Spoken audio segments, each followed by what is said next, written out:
In this tutorial, we're going to learn how to embed a video file within a VR experience in SimLab Composer. From the Effects menu, select Make Video. Now select the surface of the object where you want to display the video and click on the check mark. Notice that a special icon has been assigned to the geometry where the video will be displayed.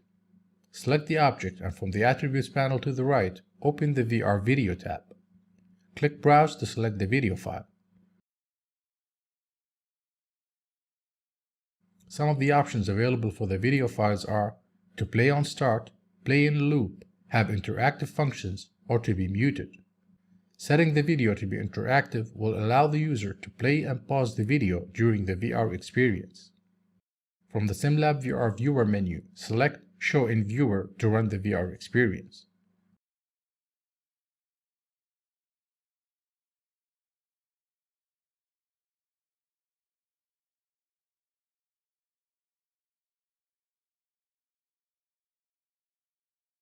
Point and left-click at a video to play it in desktop mode, or use the trigger button on the controller if you're in VR mode.